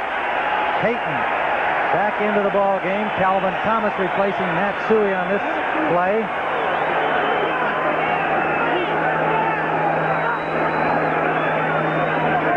McMahon has Thomas wide open. Thomas goes to the 1-yard line. Calvin Thomas slipping out of the backfield. Ivory Sully, number 44, stopped him from going into the end zone. But it's a first down after a 12-yard gain. And what a collision here as McMahon rolls out. Kurt Becker, watch 79. He's going to get two guys on one block. There's two of them right there, and they both go down. There's the throw to Thomas, and then Ivory Sully really takes a shot. Boy, as Thomas is 245 pounds. Boy, he's hard to bring down, but he did stop him. The Bears down to the 1, first down. The Bucks are in big trouble. Andy Frederick comes in to add extra blocking on this goal line situation.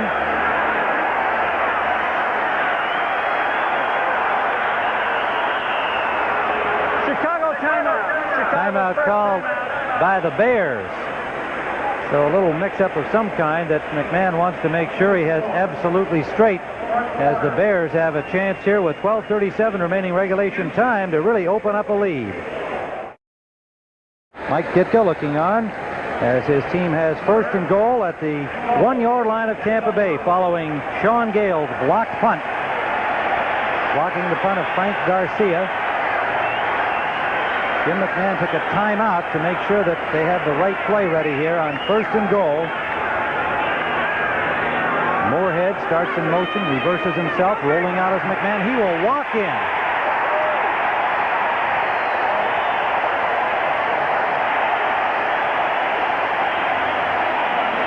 Flags everywhere, and you know what this is going to be? Too much celebration in the end zone.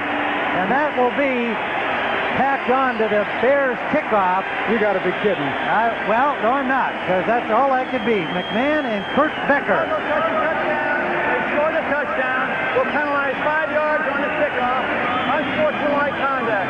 Someone other than the man scoring a touchdown spiked the ball. It's called unsportsmanlike conduct. Technically, that was put in last year, as you may recall, after the high incidence of spiking that used to go on, and they tried to cool out all of the stuff that was happening in the end zone. I don't think this one was too overdone. No, they didn't call it very much last year either, as McMahon. They faked to Payton, and McMahon just cruised into the end zone and holds the ball. Kurt Becker comes over. He gave the ball to Becker. Becker, 79, and he spikes the ball. So that's the 5-yard penalty, then folks. They gave it a couple of low fives, and they got the penalty. Well, I never agreed with that penalty when they call it, except for extreme cases. I mean, let the guys have a little celebration, it would seem like to me. Well, it's not supposed to be fun out there. This is big business. It's supposed to be that? fun. I think I remember it used to be fun. All right. Time. Well, the Bears are having a little more fun than the Buccaneers are right now, but there's 12:32 still to play in this game as Jim McMahon gets a little air down there. Well, the air conditioner will work on that haircut. It hasn't got a whole lot to get through. We have had 66 points scored in this football game. Who would have thunk it? And you know, this is a big game for Mike Ditka and a big bang for the Chicago Bear offense due to the fact that usually when this team needs to be saved, it's the defense that does it. This is the time that the offense has come through for the Chicago Bear defense.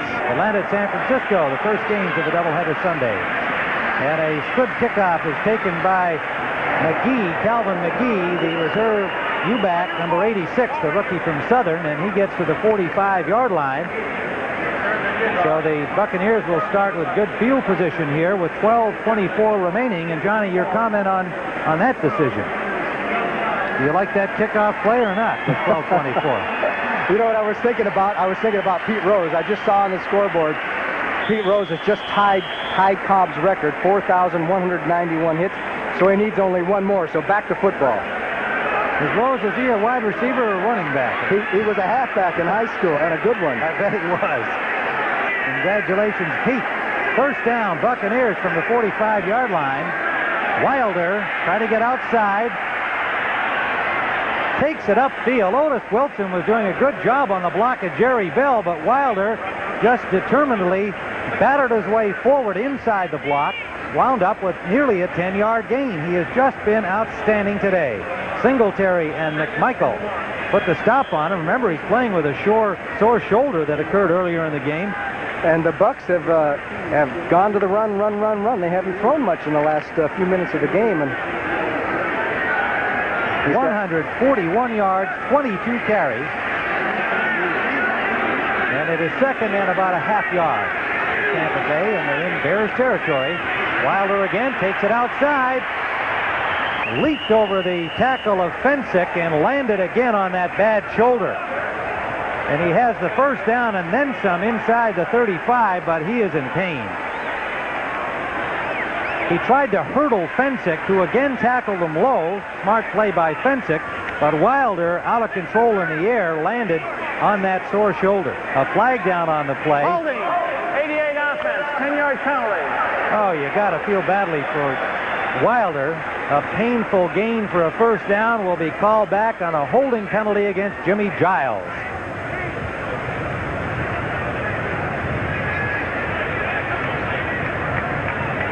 Well, there's the end of the illegal block, I believe. But here goes Wilder up and over, and then he comes down on that shoulder. That's the shoulder that he hurt, and he's playing on guts, I'll tell you. He's going to have to leave the ball game now. And we haven't been able to determine how serious it is, if it's a slight separation or what kind of a bruise it is, whether it be a long-term type of injury. That would be very detrimental to the Tampa Bay Buccaneers because he's their offense. The penalty will leave them a 2nd and 5, I believe. They spotted the ball at the 50-yard line. You know, you mentioned how he's a sharp dresser, one of the best-dressed men in the NFL. I read recently that he's signed a modeling contract with the John Casablanca Agency, which is one of the prestigious modeling agencies, and they say he's a real natural talent, and that he'll have some things to do in the off-season, and after his pro career might lead to some other opportunities. Guy, I mean, he is such a terrific competitor. Pete Rose, and a sack by Richard Dent. Back to the 40-yard line, his second of the day. Steve DeBerg dropped back at the 40, a 10-yard loss. 17 and a half sacks last season, led the league in the NFL for Richard Dent, and he's got 2 here in his opening game of this 1985 season. If he averages 2 a game, that's what? 32 for the year. So he's off to another good start, and he didn't play all the games last year. They spot the ball at the 44. So it is 3rd and 11. Edger Armstrong is in, and Steve DeBerg has to call a timeout. Tampa Bay second timeout. Tampa Bay second timeout. Well, now I think we're seeing a little bit of the effects of the new offense and the new situation of what he's going to do in certain situations and his communication with Lehman Bennett and Jimmy Ray. We'll be back here at Soldier Field. The Bears lead by 10, 38-28. And here we have 3rd and 11 for Tampa Bay, and action everywhere. DeBerg went back without the football. He got 3 Bears with him, and the center, Randy Grimes, did not snap the ball. Ball starts 17. The quarterback, he pulled out without the ball. So there's apparent mix-up on the snap signal. You mean they went to the sidelines and had a timeout and everything for that to happen? You got the snap count wrong. Well, that's embarrassing, is what that is. That's like some old Tampa Bay football that we've seen in the past. And they started out like a house of fire here this afternoon. But in this half, the Bears have had 108 yards of total offense against only 40 for Tampa Bay. And meanwhile, the Bears have scored 3 touchdowns. DeBerg, intended for Giles, incomplete. The ball was there. Giles dropped it. He had Richardson turned around on the play. Couldn't hold on to the ball. No, I think the one thing that Richardson did do was he screened Giles so that Giles didn't see the ball till the last second.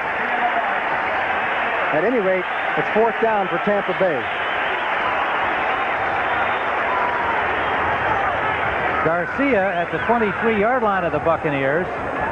And again, Taylor showing a lot of respect way back at the 10 of Chicago, and Garcia booms it. Inside the 10, taken by Taylor at the 7. Gets a great block from Frazier and gets to the 20-yard line. Leslie Frazier flattened the big tight end, Mark Woody. That was a bit of a gamble on the part of the rookie whether to run that from inside the 10. They'll generally let the ball go in. Well, the gamble was the way he caught it. He reached up like the center fielder for a high fly ball. But anyway, he hung on to the ball. Here comes the block by Frazier on Whitty. And then Taylor turns the corner, almost set up his picket. A couple of bucks get him, knock him out of bounds. The Bears have it, 1st down. The rookie Ken Taylor from Oregon State, a free agent who certainly has been the most pleasant surprise of the newcomers to the Chicago Bears, and Coach Mike Ditka, reserve cornerback and being used as a punt returner, something he did not do in college. He's really learning on the job in the pros. 1st down. McMahon rolling out, gets away from 2 tacklers and dives over the 25 to the 27 to the 14, breaking up a 7-7 tie in the 4th quarter. Marjoram fielding another low ball has the 1st down, it would appear, at the 31-yard line. It'll be close. On 2nd and 5, he does have the 1st down. Notice Jim McMahon's hand. He had a big scrape on his hand before the game started, with all scabbed up and down his hand, and he was hoping that he wouldn't break it loose. But of course, especially on the artificial surface, you're going to do that. But I'm sure he's not going to worry about that much, and I'm sure that the Bears are going to go to strict ball control now. Short passes, a few runs with Peyton, a mixture of Suey trying to eat up the clock. 8:53 left in the game. 1st down from the Bears 31. Suey gets close to the 35, a gain of about 3 yards. The Bears' entire starting lineup is still in there with the exception of Willie Gault. Peyton has had a few rests. Suey went out hurt but came back. Peyton's got lots of room. To the 40-yard line of Tampa Bay. Ivory Shelley forced him out. They'll spot it at the 39. 26-yard gain for Walter Payton. And it was easy as they got to the outside. Nobody to contain on the outside. Matt Suey. There's the block by 79 Brecker and Matt Suey, number 26. And then it was just a foot race as Payton goes down the sideline. Sully had the angle, knocked him out of bounds, but Payton's going to head for that 100-yard mark. He's 13 for 93, so Sweetness is going to get another 100-yard game before this one is over. Boy, he's something else, isn't he? Of course, he had some great blocking on that one. 1st down at the Tampa Bay 39. They come out in the I formation. Moorhead set up on the wing right. Marjoram and McKinnon the wide receivers. Willie Gault has not been in since his last drop. Walter Payton inside the 30. What running. Hugh Green made the check it. Jeff Davis, 58, made the ankle tackle. You talk about instinctive and smart running. Payton on this one played off the block by Suey, 26, who hit Washington, and then made a great move on Castile. Now watch 26 hit 51. Payton waits for the block, fakes in, cuts out, and then he cuts back in on Castile, 23, right here. I mean, you can't do it any better than that, folks. You can't. 102 yards on the day for Walter Payton. 14 carries. He and Wilder have just been brilliant in the running department. Wilder had over 100 in the first half today for Tampa Bay. 38-28, 7 minutes to play. Bears on the roll here. Suey almost lost the ball. He did. He did lose the ball. Thought he grabbed it back, but it is Jeff Davis, number 58, coming up with the loose ball until the Buccaneers have stopped the Bears at their 23-yard line, and they have got lots of time. 6:54 remaining, and they trail by 10. Tampa Bay dominated the first half, although not so much in the stats, but in the scoring because of their opportunistic play after turnovers. And then in the second half, it's been all Chicago. You talk about a gimme. Suey was just starting to fall down, and the ball just popped out of his arms and right into Davis's arms, and he said, "Thank you, Ma, I'll take it." So now it's Tampa Bay's ball, down by 10 points, 6:54 left in the game. DeBerg brings out the Buccaneers, first down at their own 23. Wilder picks up maybe 3 yards out the right side. They're stringing out his end runs a little better now. Dent and Dewerson forcing the play. Singletary and Wilson making the tackle. Well, Wilder continues. This is what you call in football. He's just playing on courage. That time he had to dip his right shoulder because he was afraid to hit the left. But as good as Wilder is and everything, I don't think Tampa Bay is going to catch up if they keep handing the ball off to Wilder. I mean, they're just eating the clock down. They're going to have to. As tough as it is, you got to throw on first and second downs to beat the Bears, not on third down. 2nd and 6. Gary Fensick left the field with an injury for the Bears, and it is complete to Jerry Bell. Fine pass from DeBerg. On the tackle, Dave Dewerson, but a Tampa Bay first down at their own 42-yard line. A 14-yard pickup. DeBerg to Jerry Bell. This is what they were doing so well earlier in the game when they were controlling things. That was a regular 7-step drop back, and Bell just had some clearance there on the coverage. Makes the grab and gets a first down for Tampa Bay. Now, I know it's really tempting to give it to Wilder, but if you're going to beat the Bears and you want some normal coverage, you got to throw on first and on second like they did the last time. Fensick returned after one play to the Bears secondary. Let's see if he throws on first down, and he does. DeBerg on a straight drop. He's got lots of time. He bombs it down for Carter. Incomplete. Carter with coverage by Richardson. The ball, National Football League, is prohibited. Steve DeBerg, 10 of 16, 126 yards, 3 touchdown passes. All in the first half, 2 interceptions. Damon Bennett has seen quite a turn of events here in the second half, but his team still very much in the ball game. 5:58 to play. High-scoring battle in the season opener at Soldier Field. Wilder with a lot of running room. All the way to the Bear 42-yard line on another Tampa Bay first down. Tripped up by Fensick and Richardson. 15-yard gain for Wilder. Well, he's doing a job. That's a big play. Let's watch the hole. Great blocking by the interior of the line. You see the pulling guards, and there is a George Yarno, number 69, throwing a key block on Singletary to spring Wilder up the field, and then brought down by Frazier and Richardson. 166 yards, 25 carries for Wilder, and playing, remember, with a sore shoulder, suffered back early in the third period. 1st and 10. The Buccaneers on the march. DeBerg with time, intended for Giles, incomplete, but a flag is down. DeBerg is down, and it may be roughing the passer. Dent is there. He had the hit. Let's see what the call is. No. DeBerg getting up slowly. It's against one of the offensive linemen of Tampa Bay for holding.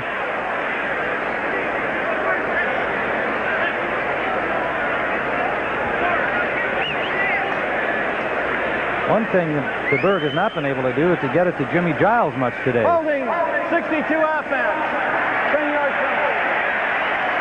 Holding against Sean Farrell, the 4-year man from Penn State, probably their best offensive lineman. Let's see what happened on the hit. I'll say one thing, he held his ground and took the shot. Boy, that's what you call a head snapper. Yeah, got hit from behind on the blind side, and there was a clean hit. Yep. So the holding penalty backs up the Buccaneers to the 47-yard line of Tampa Bay. DeBerg to Jerry Bell. Bell breaks tackles and gets to the 35-yard line. DeBerg continues to throw the ball well. Singletary made the tackle there. It'll bring up a 3rd down and about 2 yards long, too, we'll call it. An 18-yard gain. Well, you talk about a key play. You know, the Bears haven't blitzed as much as they usually do. You noticed? I mean, they're a blitzing team, and they have some, but not a heck of a lot. As Mike Singletary takes in the signals, 3rd and 2, what would you call, Tim? Second down, pardon me, Johnny. Yes, second. Oh, that's an easy call. You can do whatever you want. Second down. Wilder tripped up behind the line by Dewerson, the safety coming up, and he has held very little, if any, gain. Dave Dewerson trying to fill the strong safety shoes of Todd Bell, who's still a holdout.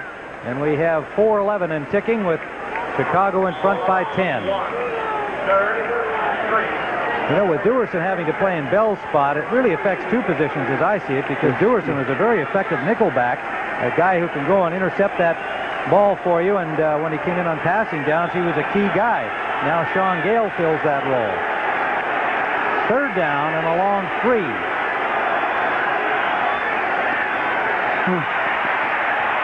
Jerry Bell dropped the ball in the open field. Jerry Bell, who has made some tough catches today, a little eager to get upfield on that one. And 5 to 3. All right, 4th down here. Play action rolling out, and they pass it to Bell, and he has the first down. Well, Jerry Bell quickly makes up with a first down play inside the 30-yard line. So the Buccaneers are rolling with 3:27 and counting. Now they've got to get one in the end zone in a hurry here in order to leave themselves enough time, certainly the 2-minute, get the ball back and have a chance to either force overtime or score the winning points. An interesting call, one of the few rollouts for DeBerg. You know, he doesn't roll out all that much, and that time when he did, he had all kinds of room out there. The Bears' pass rush has been designed because he's a pocket type of passer, so it's a good call. 73 yards on 6 receptions for Jerry Bell. He's been a key figure today. Lots of time for DeBerg. Hits Gerald Carter, shakes off the tackle of Marshall. Out of bounds, close to the first down marker. Wilbur Marshall, the linebacker, gave him a little shot when the ball arrived, but didn't hold on. So Carter turned it upfield for a 9-yard gain. Okay, Mr. DeBerg. Straight rush by the Bears, 4-man, no blitz, a double team there on McMichael, and you can see the pass out there. Good catch. The Bears bring him down as he busts the tackle, goes knocked out of bounds, and it'll be interesting to see if Tampa Bay, they're going to be faced with a field goal or a touchdown here sooner or later. 2nd and less than a yard. 2:50 to play. DeBerg. Whoa! Richardson nearly had a pickoff, and he had nothing but daylight intended for Gerald Carter. 3rd and less than a yard into the 4th period at Minnesota. And all kinds of fireworks. Here's Wilder on 3rd down. He's got the first down, but he's now dropped. Will they give him that forward progress, or is he still moving? They're going to give him the forward progress, I believe. He had the first down, or very close to it. No? Short of they're going to spot it at the 21. Singletary finally made the tackle behind the line of scrimmage, and he is not yet up. And so it'll be 4th down, and about a yard to go when we return with 2:25 to play. Back at Soldier Field, it turned into a 1-yard loss as Wilder, trying to get the first down from a yard away, was knocked backwards. They spotted his forward progress, but it still turned out to be a 1-yard loss, so it is 4th and 2. And they have sent in the field goal unit, Donald Igwebikwe from Nigeria, and Benson, his first attempt as a pro. Didn't have any opportunities in the preseason. The man who beat out Obed Ariri did the field goal kicking. And he hit the goalpost. He hit the upright. Igwebikwe hit the upright. A 38-yard attempt. And so the Buccaneers are up against it. 2:20 remains, and they trail by 10 points.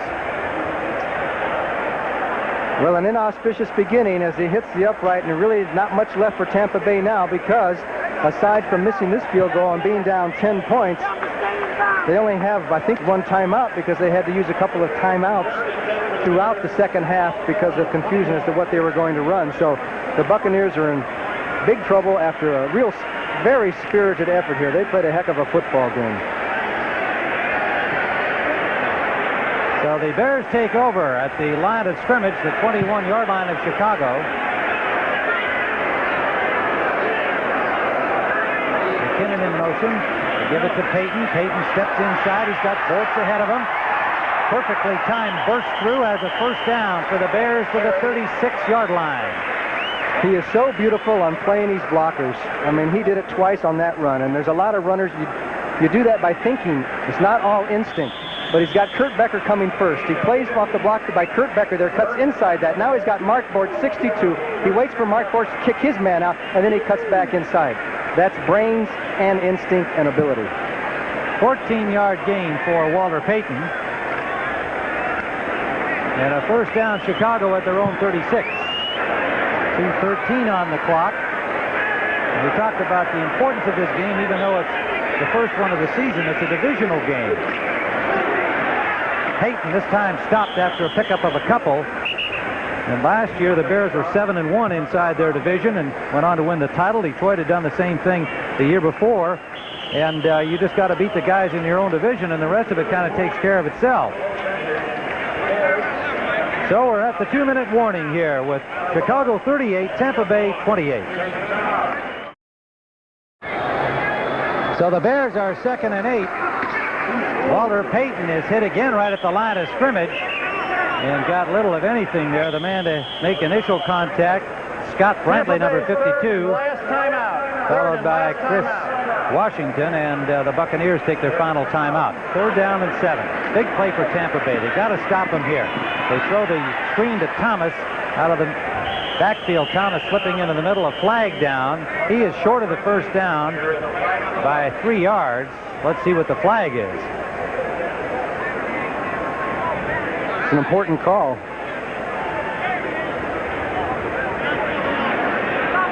Well, Mr. Barth's microphone a little bit on the blink there at the moment, and that is an ineligible receiver signal that he gave. But Tampa Bay will probably decline the penalty. 78 and 62 were downfield illegally on the forward pass. Penalty refused. 4th down. Well, that was just a little miscue there where the offensive linemen were downfield where they might be in a position to block on the run, and they were called for being ineligibly downfield on that little dump off to Calvin Thomas. So the Bears will have to punt. 1:46 remains for Tampa Bay to come up somehow with 10 points and force overtime or 2 touchdowns and win it. Tall order for the Buccaneers. Maury Buford. High punt, a flag down. The punt bouncing down to the 5-yard line. The Bucs didn't bother having a deep man back there, and there is a penalty against Tampa Bay. Roughing the kicker. 51-yard punt by Maury Buford. And there'll be a roughing the kicker penalty against Tampa Bay. And that'll be pretty much the ball game for them. Personal foul. Number 90 of the defense ran into the kicker. 5-yard penalty. 1st down. Running into the kicker, the rookie Ron Holmes. Tough break for this youngster who's played a pretty good game here in his first NFL outing. And the ball is gone, and here comes Holmes, and the kicker's off balance, and while he didn't really wrap him, he did run into him. Yeah, he tried to avoid him. It's not very rough. It's not a very roughing the rough. No, that's kicker. right. Contacting, maybe. That should be the right terminology. Running into is the actual call. Running into the kicker.